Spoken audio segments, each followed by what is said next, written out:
In January, we are going to get started painting for 2025. If that's what you've always wanted to do, that's what this is all about. So let's get moving. In this video, we are going to start a painting. And there are two ways that I can do this. Well, there's a lot of ways, but two ways that I normally do it. And I'm going to show both of them to you today. Okay, so I have some soft vine charcoal here. It's a tiny little piece. I'm too cheap to get into my good stuff over there. It's a landscape, and I'm going to have, you don't want your horizon line in the middle of your painting. So I'm going to have, I don't know, maybe more sky and less foreground. Okay? It doesn't have to be even, and it's very light pressure. This will come off very easily with a spray bottle of water and a paper towel.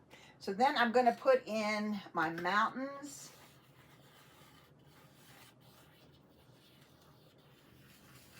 And again, it's not in the middle.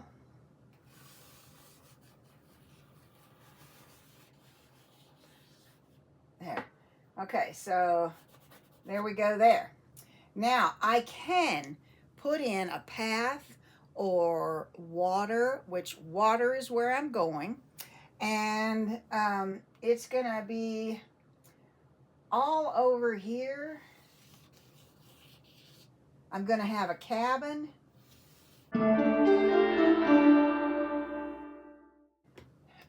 That will change a lot. I'm just giving myself a place, okay? It's a placeholder. There'll be some rocks and things in here. And out in this water, there'll be some trees over on this side. And some bushes in here. And some tree in there. And maybe we'll throw in a fence. I'm not sure where I want this fence to be, but I'm just going to put it here. That'll keep the kids out of the water. So anyway, we will, I'm going to show you the other way that I would start a painting. The other way to start a painting for me is to tone the canvas first. And that means to put a thin, neutral color on top of it. So I could put it over top of this, but what I want to show you is this.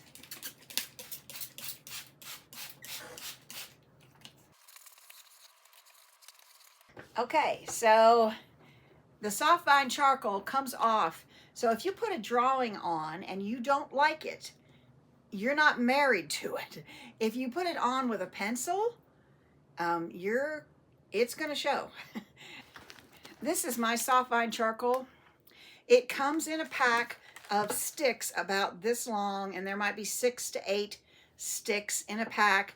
And I swear to goodness, at Hobby Lobby, it's been like $2.99 for 100 years. So I don't know. It might have gone all the way up to $4.99.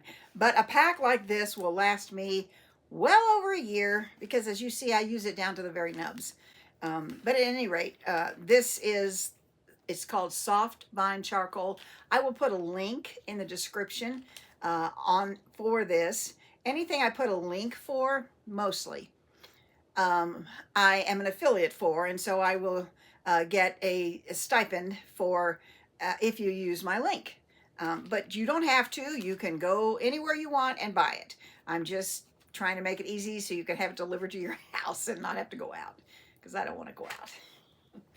To tone a canvas, I use a natural bristle brush, and it doesn't really matter what size. This is a kind of a large canvas, so I'm using my largest brush, and it is a 16. Okay, so you dip it in the water, you tap it off on the paper towel. You don't want it to be so dry. You need some moisture on there. Okay, we've got some burnt sienna and some ultramarine blue. We're going to mix that together and just keep getting a large pile together. Then we're going to add some water to thin it down because we don't need anything heavy here. And then we're just going to brush it on. We'll continue to add the burnt sienna to the blue, maybe a little burnt umber, and we're just going to put it on there with a large bristle brush. Well, since I started this video on painting, that painting, we've had this monstrous snowstorm across Kentucky, and that is my gazebo on our deck. It collapsed in the melee. It's quite a mess out there. But we're going to get on painting anyway. I'm not going to let it get in my head. Okay, well, we got the whole canvas toned. In the beginning of the video, I showed you several ways that you could paint right on white canvas. It's not what I normally do. And I explained that it's not what I normally do because I don't want those little white pieces where the weave came together and the paint didn't get in between all of those. So I tone it, and then that doesn't happen. So now I'm going to be drawing on the canvas with my soft fine charcoal, and this is what I'm going to be putting on there. It's a mountain scene with some water. There's a cabin in the background, trees back here, lots of rocks in the water, rocks over here. Not certain how much foreground there'll be because this is such a narrow canvas, but it's very long. I'm going to add clouds back in there, but they will have to go in at an angle to give distance perspective. If they were straight, it would look very flat, so they have to go in on an angle. Okay, I got out a little bit bigger piece of soft vine charcoal, and I'm gonna just put some marks on here to remind me that the clouds have to come in at an angle. So I'm just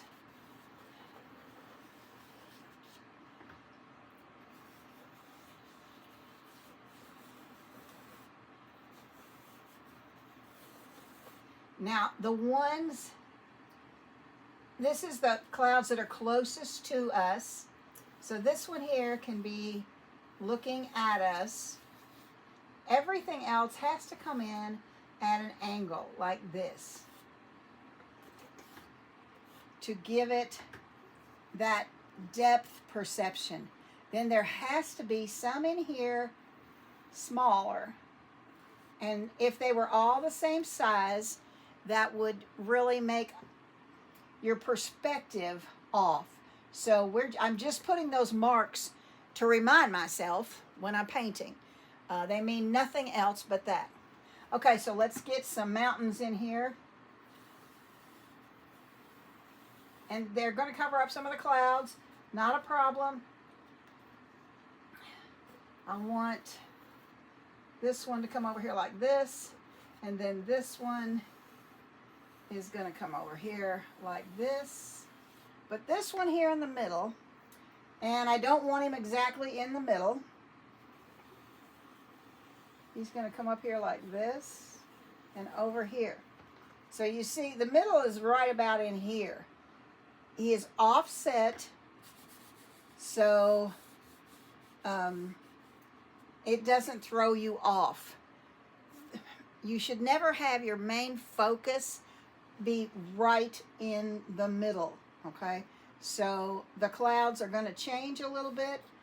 Again, these were just here to give my brain something to remind me what I'm trying to achieve. Okay, so then back in here is the horizon line. And then we're going to have a lot of water in here. And as I said, because this is so narrow, you're not going to get a ton of stuff here in the foreground, but we're going to get some grasses and some rocks over in here to kind of stop your eye. And then back in here is kind of like a jetty. And so they all are here. They come down into the water like this. Okay, so then that'll be a whole different thing. I'm not going to draw in the cabin yet. We'll get that in at a later time. Okay, the purpose of this video is to help you know how to start a painting. This is my painting box, and it has a lid that goes in there. I've sprayed the paper down, and this is just freezer paper. Sometimes I buy palette paper, but sometimes I just use freezer paper, shiny side up. So then I take, because I'm working with acrylic paints, I want to keep the paint damp. So I take a paper towel, a small one, fold it into thirds, put it in the box all along one side and the top. Then I take my spray bottle and I spray the paper towels. That helps to keep the paint moist and workable. Acrylic paint has a very bad rap of drying out too quickly. People say, oh, but it dries out so quickly. And I'm like, I know, that's the part I love.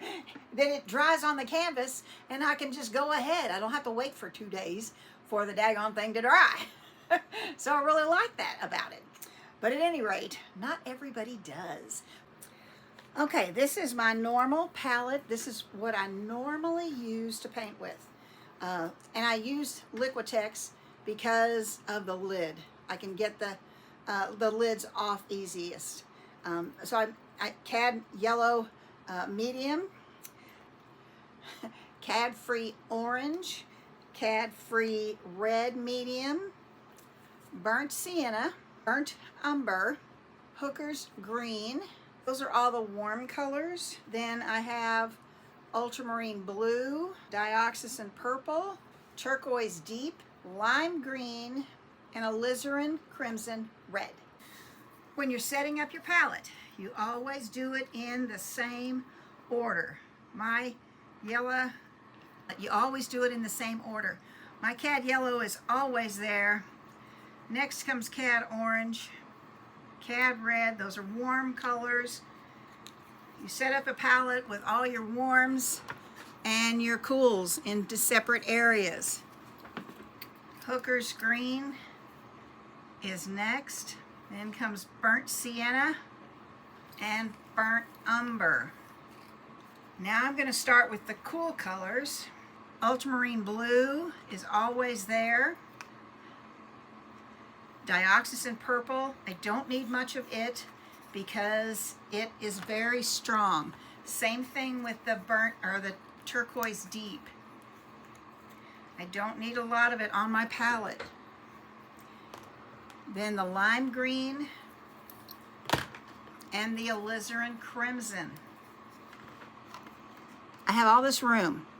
Over here I will put a large pile of white paint. And then my palette is set up and it's ready to go.